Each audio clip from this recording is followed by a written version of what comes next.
This is Musical Talk. Musical Talk. The UK's independent musical theatre podcast. Musical Talk.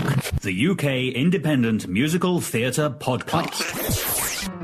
Hello, welcome to this week's episode of Musical Talk. My name's Nick Hudson. I apologise for my radio silence. I've been very busy currently scoring a theme park attraction, but that's all done now, so I'm back. My thanks to Thos for taking over the airwaves here on Musical Talk. I'm here with Professor Robert Gordon, the convener of the MA Musical Theatre Writing course at Goldsmiths University. Hello, Robert, how are you? Hello, Nick. I'm really well, thank you. Good. We're going to be discussing two, well, they couldn't be more different, could they, shows that I have seen recently. You've seen one of them, Robert. Yes, I've seen Beautiful. The Carole King musical. We'll start with that. I am a fan of Carole King. I am a fan of oldies. I knew very little about Carole King. Now, this was a show that opened, was it only last year on Broadway, Robert? Yes, I think it opened last year. And it's kind of flung its way over to London quite successfully, I think. I think it's a very commercially viable show. There's very few people, certainly very few people over 40 who don't love Carole King.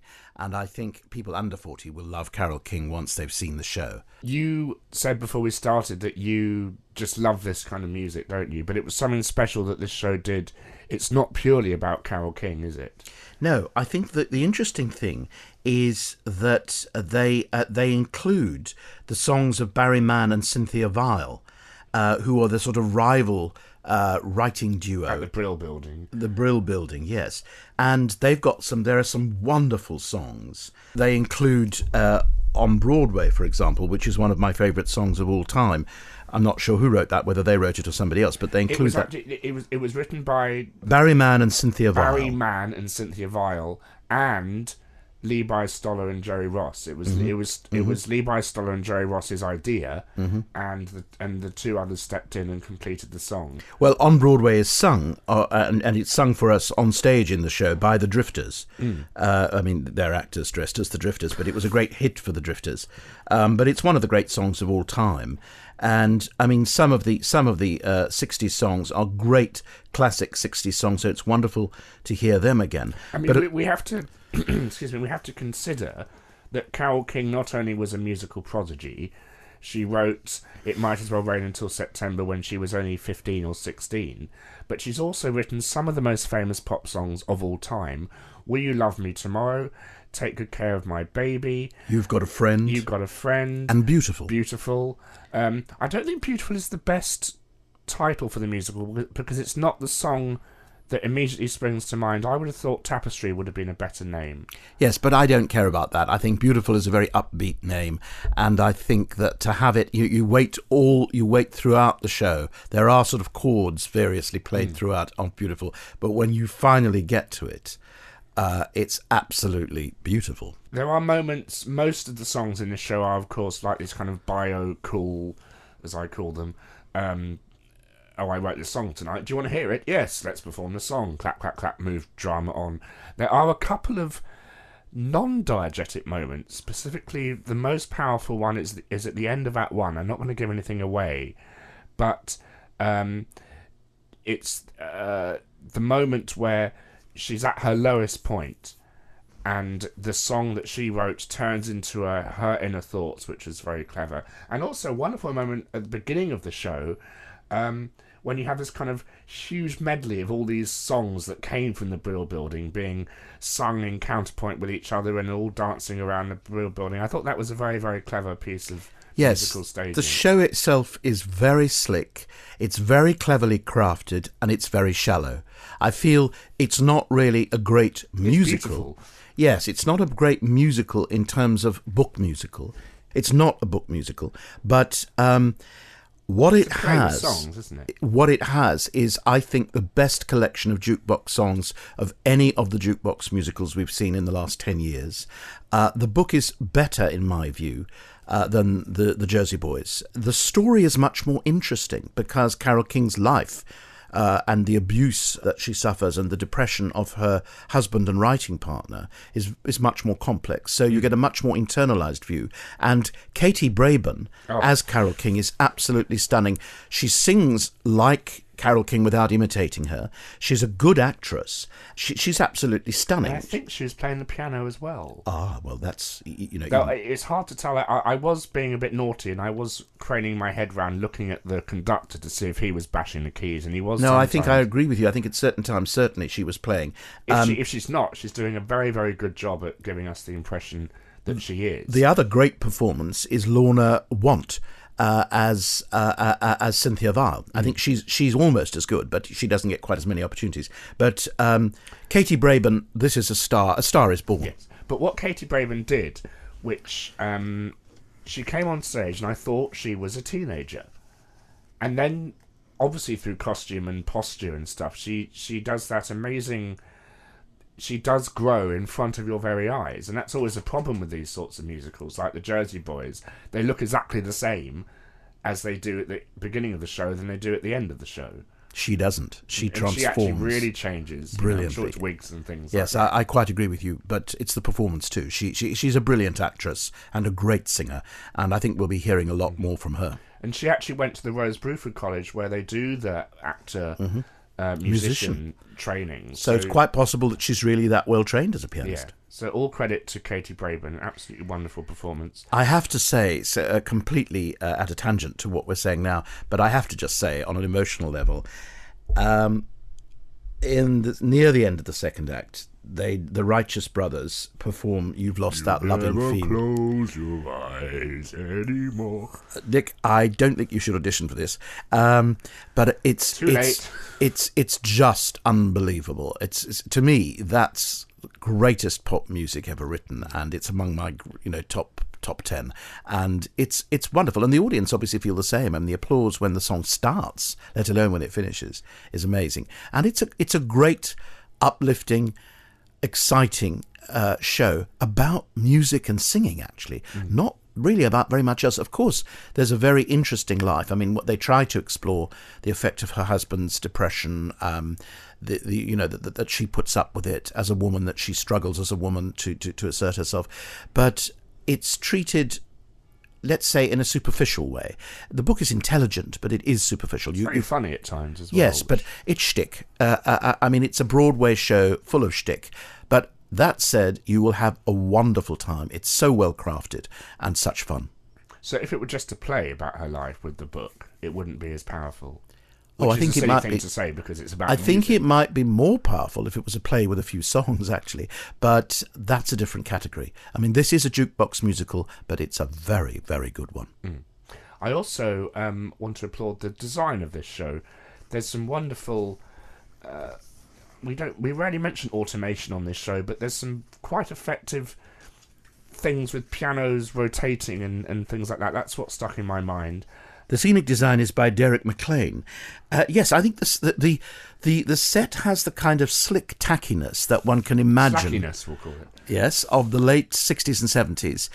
It's all lit in, Turkish delight sort of colours, but I think that's absolutely appropriate for the period. And it's fun, and it's very, very appropriate for what they're doing, and it works like a dream.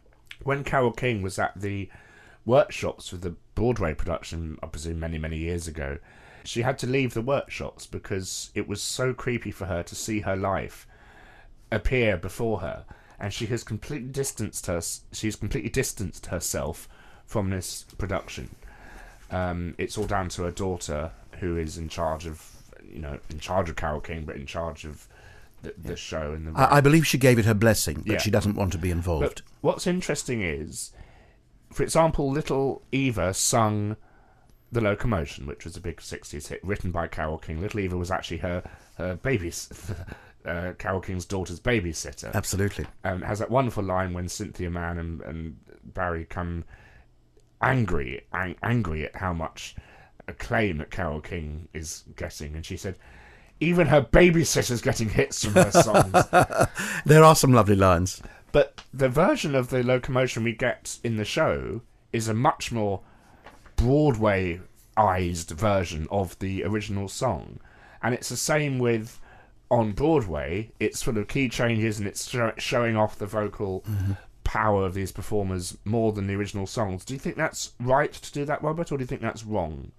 No, I think it's brilliant. I think they all work brilliant. I mean, I love the George Benson version of On Broadway, but I think it's much simpler than what we get here. And I think it really, in some ways, it shows you the musical inventiveness of the writers and the producers. And it shows you what good producers there were at the Brill Building. So Beautiful is playing at the Aldwych Theatre. I really do urge you to go and see it. It's a wonderful, wonderful evening. I'll be going again. So that's always a sign in my books that I've enjoyed a specific performance. Well, I'll be going again too. Don't expect a very sophisticated and deeply complicated book, but it's a wonderful evening in the theatre. It is. Not as wonderful as a recent evening I had in the theatre well, I say theatre, I use the term loosely, a pie shop. You saw the pie shop Sweeney Todd. A fake pie shop based on a real pie shop. This originated on the Fringe in a real pie shop, didn't it? Harrington's Pie and Mash, is that right? Yes, in Tooting, which is a real place, listeners, if you're not from England. And it was set out last year. I think it was around November, wasn't it? Yes, absolutely. I couldn't get in. And Thy Lord Sondheim went to see this production and said to Cameron Mackintosh, if you can get this production anywhere, do it, because it terrified him. Which is amazing, because no one probably knows Sweeney Todd more than Stephen Sondheim. So what was so particularly impressive about this? Because we've had so many recent Sweeney Todds, and at the same time, the English National Opera are doing Sweeney Todd with no less a singer than Bryn Terfel, the opera singer, and with Emma Thompson. So it's very starry cast. The non-singer, yes. Yes, it's a very starry cast, and they've done it on Broadway. Now, what makes this one special? Well, I saw it. Let me just finish what I was saying about. So Cameron has now put it between two of his theatres because he owns the buildings, and it's now they've recreated the pie shop with a few more seats. It seats 75 now, and it's still intimate and wonderful. And you are sitting in this pie shop, and the actors are in the room with you. You are not watching it through a window, as in most, whether it's a concert production, it can have the best cast in the world. You're not watching the film with Johnny Depp. It's not proscenium arch. No, you are there. And I don't think it's ever been done like that, ever. So it goes one step beyond the John Doyle Sweeney Todd, the actor-musician one. I love this production.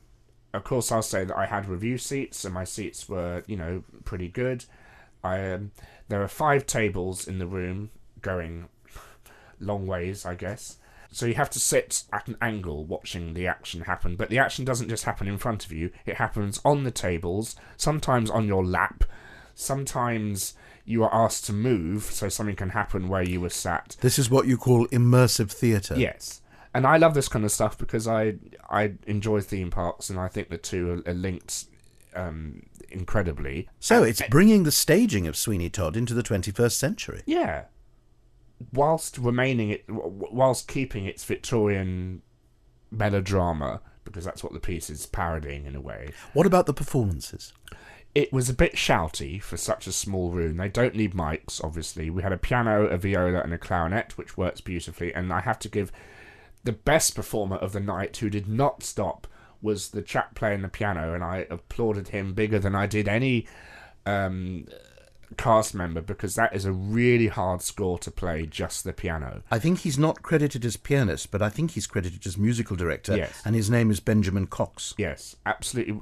Young chap, must have been probably fresh out of Cambridge, I think. And the best performer of the night, because that is not an easy score, and I wouldn't wish that upon my worst enemy. Well, maybe I might. To play that, over and over and over again, and sort of conduct as well. And what about Siobhan McCarthy as Mrs. Lovett? Because I've been told a story, I never saw it, thank goodness, but the Covent Garden Royal Opera House production of Sweeney Todd, I was told that there was an opera singer playing Mrs. Lovett, and that it's the first production that my friend has ever seen, the one who told me about it, where he said Mrs. Lovett didn't get one laugh through the entire production. What about this one? Belly laughs throughout. She was wonderful. I've seen Imelda do it. I've seen Angela Lansbury on the DVD do it. I've seen Maria Friedman do it and mess up her lines. With Bryn Terfel, funny enough, which is why I've got no desire to go back and see the the Lincoln Center production. And Imelda was very, very good, but Siobhan was slightly younger. Because it was so intimate, you really felt for these characters more than any other production I've seen. You really had that terror. The bit in Pirelli when they're doing the shaving contest, they're really shaving. They're real razors, and there's very little blood until spoilers here. There's very little blood until the judge gets murdered.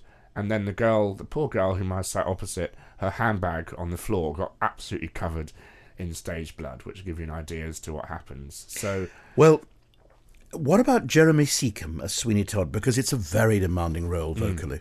He was intense, powerful, absolutely terrifying.